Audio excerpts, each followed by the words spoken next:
koulutuksen kehittämisessä tehdään asioita vaan niin yhdessä yhteen ääneen eikä pysähdytä miettimään, niin jossakin vaiheessa käy niin, että me tehdään virhe, eikö niin?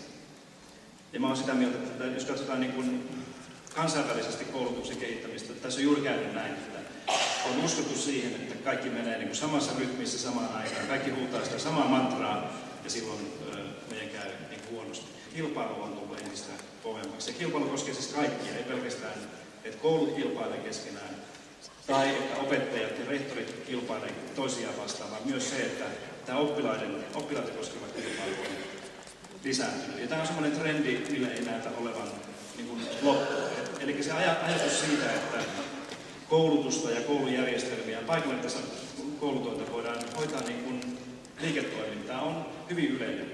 Erilaisten koulujen tarjonta lisääntyy. Jos te katsotte naapurimaata Ruotsissa tai naapurimaata Venäjällä, niin siellä on niin selkeästi näkyvissä se, että erilaiset toimijat on tulossa niin koulutuspalvelujen kanssa vanhempien luokse ja tarjoaa sekä perusopetuksessa että muualla sitten mahdollisuuksia opiskella ja oppia sellaisissa paikoissa, missä ei aikaisemmin näitä. No sitten kolmas teema, tämmöinen maailmantrendi on mittaamisen lisääminen. Nyt ei pelkästään puhuta siitä, että mitataan, mitä oppilaat oppii, vaan nyt mitataan myös, kuinka tehokkaita opettajat on ja kuinka tehokkaita kouluttaa rehtorit on. Ja silloin kun tämä viedään niin äärimmilleen tähän mittaamiseen, otetaan mukaan sitten palkka. No sitten on tämä tehokkuusajattelu. Puhutaan siitä, että voidaanko tehdä vähemmillä resursseilla enemmän. Ja me ollaan ihan selkeästi menossa tähän suuntaan. Tulee isompia yksiköitä, suurempia kouluja, suurempia opetusryhmiä monesti. Ja vähemmällä rahalla koitetaan saada enemmän aikaiseksi.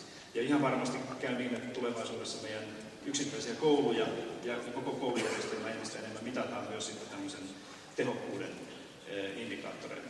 Ja sitten lopuksi tämä tilivelvollisuus, joka on meille suomalaisille vähän outo juttu, koska me ei oikein tilivelvollisuudesta sillä tavalla puhuta.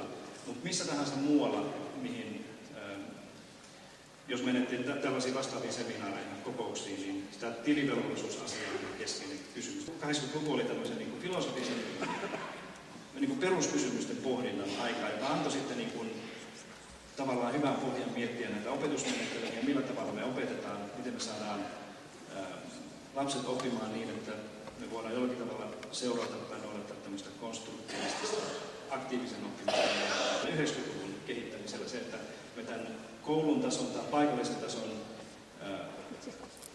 joustavan opetussuunnitelmatyön kautta sitten päästiin niin kuin pohtimaan näitä kysymyksiä lähtien arvoista, siitä toiminta-ajatuksesta ja myös sitten kysymys siitä, millä tavalla koulun toimintaa tai oppilaita arvioidaan. No sitten me tullaan tähän lähelle tätä nykyaikaa. Mä kutsun tätä tämmöisen rakenteiden ja hallinnon tehostamisen aikakaudeksi, koska jos te luette näitä kehittämissuunnitelmia tai politiikkaa yleensä viimeisen 10 vuoden ajalta, niin hyvin vähän siellä on tullut tämmöisiä sillä tavalla rakentavaa laatua olevia tai perusteellisia innovaatioita tai ideoita kuin mitä oli 80-luvulla ja 90-luvulla. Se on enemmän sitä, juuri tämä yhtenäinen peruskoulumalli, erilaisia laatukriteereitä ja indikaattoreita on kehitetty ja jos mennään perusopetuksen ulkopuolelle, niin kolmannen asteen järjestelmä, toisen asteen rakennetta kehitetty ja niin poispäin. Ja nyt ollaan sitten puhumassa tästä ajasta ja ehkä tästä sitten eteenpäin, että mitä nyt sitten tapahtuu. Ne asiat, mitkä löytyy tästä kehittämissuunnitelmasta, jonka mainitsin, niin siellä puhutaan hyvin lämpimästi perusopetuksesta, luokkakokojen, opetusryhmien pienentämisestä ja rahoitusjärjestelmän uusimisesta ja opetussuunnitelmien perusteiden uusimista ja niin poispäin. Mutta tämä kehittämissuunnitelma on aika hiljaa siitä, että miltä perusopetus sitten 10 vuoden kuluttua pitäisi näyttää. Mä esitän teille 3 tällaista niin kuin omaa näkemystä siitä, jotka mun mielestä koskee sekä meidän omaa koulujärjestelmää että sitten kaikkia muitakin. On koettanut niin hahmottaa tällaisia niin kuin, joitakin yleisiä kysymyksiä, jotka tulisi ottaa nyt tämmöisen niin kuin tulevaisuuden pohtimiseen ja tekemiseen taustaksi. Ja nämä on minusta kaikki erittäin tärkeitä ja näitä ei kukaan vielä pystynyt järjestelmätasolla niin kuin ratkaisemaan. Ja ensimmäinen näistä kysymyksistä on se, että millä tavalla me niin organisoidaan kouluja. Mitä me tällä organisoidaan tarkoittaa se, että meillä on kaikki koulujärjestelmät ja melkein kaikki koulut ympäri maailmaa toimii suurin piirtein samalla tavalla. Että meillä on oppilaat jaettu niin kuin ikäryhmien mukaan ja opettajat opettaa tiettyjä aineita tietyn määrän päivässä ja niin poispäin. Että koko tämä niin toiminnan organisointi on edelleen hyvin pitkälle tämmöinen niin teollisen mallin niin tehtaan mukainen, eikö niin? Sitten toinen kysymys on tämä, millä tavalla me ymmärretään älykkyys tai kyvykkyys yleensä koulussa. Ja meillä on edelleen, oikeastaan me mennään niin ihan vastakkaiseen suuntaan kuin mihin pitäisi mennä. Nämä kansainväliset tutkimukset ja kilpailut lähtien PISAsta johtaa entistä enemmän siihen, että matematiikka, äidinkieli ja luonnontieteet on tärkeimmät aineet koulussa, että muilla ei niin hirveästi väliä. No, me ollaan suomalaiset taas niin aika hyvässä tilanteessa tässä, koska meillä on ollut hyvin tämmöinen laajapohjainen ja yleinen opetussuunnitelma ja opetussuunnitelman perusteet. Mutta heti kun menette jonnekin muualle katsomaan, niin siellä on esimerkiksi taito- ja taideaineita tai vieraita kieliä tai yhteiskunnallisia aineita ei juuri opeteta enää. Ihan sen takia, että tämä koulujen menestys ja tuloksellisuus määritellään tämän tämmöisen hyvin kapean kyvykkyyden ja älykkyyden kautta, joka on erityisesti niin kuin kohdistuu ihan akateemiseen älykkyyteen. Ja sitten kolmas on tämä vuorovaikutusmalli, eli minkälaiseen keskinäiseen vuorovaikutukseen meidän koulu ja koulujärjestelmä sitten kannustaa opettajia ja oppilaita ja meitä kaikkia keskenään. Tutkintolautakunnan puheenjohtaja sanoi, että niin kuin oikeudenmukaisuuden nimissä nyt pyydän teitä kaikkia osallistumaan tähän samanlaiseen testiin, kiivetkää tuohon puuhun. Ja nyt kun katsoo, siellä on kultakalaa ja pingviiniä, lintuja, koira ja elefantti ja muu. Osa näistä onnistuu hyvin tässä, mutta suurin osa ei. Ja tämä on ihan sama asia meillä silloin, kun mennään tämmöiseen niin testaamisvetoiseen järjestelmään, jota meillä Suomessa siis ei vielä ole, mutta monissa muissa maissa on. Ja meillä näitä epäonnistujia on silloin entistä enemmän, koska kuitenkin tämä oppijoiden kirjo niin kasvaa tästä entisestään.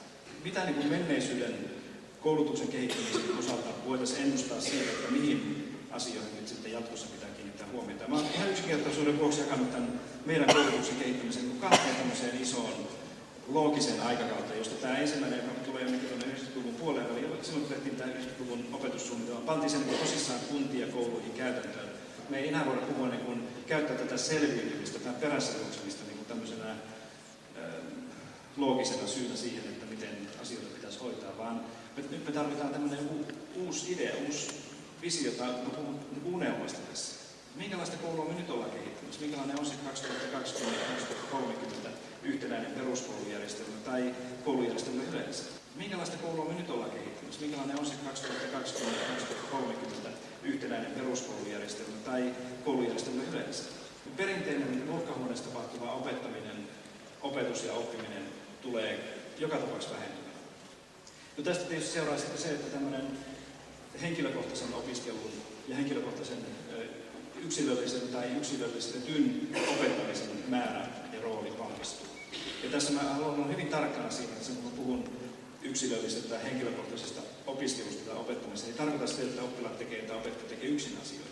Päinvastoin se tarkoittaa sitä, että näitä asioita tehdään yhdessä, mutta sen oman mielenkiinnon ja omien lähtökohtien mukaan. Se on ihan välttämätöntä, että me niin viedään tätä eteenpäin myös tässä teidän verkoston kautta niin paljon kuin vaan nyt nämä resurssit sitten sallii.